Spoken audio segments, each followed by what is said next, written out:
Okay, in this video we're going to talk about how to factor in a quadratic expression like this where the first coefficient is not 1. So we've already talked in our classroom how to factor this by writing all the factors out. So I'm going to do it that way, but then I'm going to explain in more detail a longer way to do it for some of you that this way doesn't make that much sense. So all the things that multiply to 3 are 1 and 3. All the things that multiply to 8 are 1 times 8 or 2 times 4. So I need to put them together so that they add up to 14. So that is 3 times 4 and 1 times 2. So those two numbers go here. So I have an x and a 3x. My 4 and 3 have to go together, so they're in opposite parentheses, and that leaves my 2 to go there. So everything is positive, so I put a plus in both.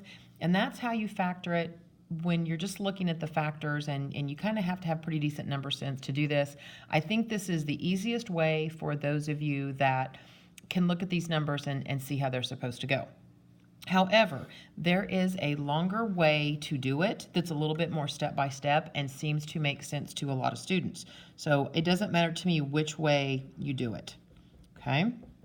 So if you're going to do it this longer method, which is actually factoring by grouping, you're going to start by taking 3 times 8, the front number times the back number. Okay, so 3 times 8 is 24.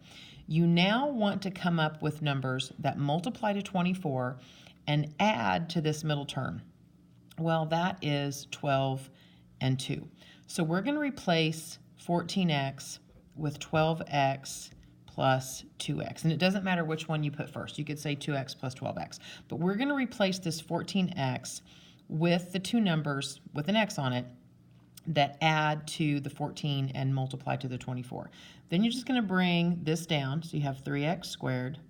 And you're going to bring this down so you have plus 8. So we've just taken this 14x and we've broken it into two pieces. Now we do something called factor by grouping. We take these first two pieces and the last two pieces and we factor out a common factor. So in this case, I can factor out a 3x and that leaves me with x plus 4. Here I can factor out a 2 and that leaves me with x plus 4. So if I were to distribute this 2 through there, I'd get 2x plus 8, which is that. If I were to distribute this through there, I would get 3x squared plus 12x, which is what that is. You want your two parentheses to be the same. So sometimes you have to make sure you factor out a negative in order for the signs to be the same. But this one worked out really nicely. I have x plus 4 and x plus 4. So we're going to factor out an x plus 4. If that doesn't make sense to you, think of it as just we're pulling it out and now it's sort of gone. We've taken these two things and we put it there. We're now left with what's in front. So we're left with 3x plus 2, and that is the answer to our problem. Hopefully this way makes sense because you already know how to distribute this out. If you were to multiply this out, you would exactly get this. You would get a 12x and a 2x, and it would combine to make the 14x. So you're truly just working it backwards. Notice you get the same answer, 3x plus 2 and x plus 4, no matter which way you work it. Okay, so let's do another problem. Let's do 6x squared. These numbers are going to be a little bit bigger, plus 11x minus 10. So we'll do it the long method, okay? So 6 times 10 is 60. And I don't worry about my signs. You could put a negative on there. But I just think, okay, now I need numbers that multiply to 60 and subtract, because this is a negative.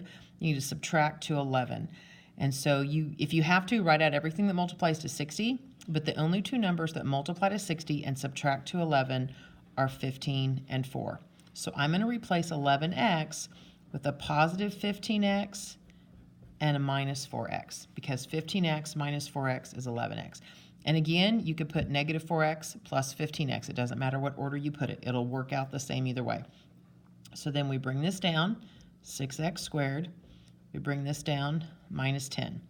Then we break it into two halves. This is the grouping part of factor by grouping.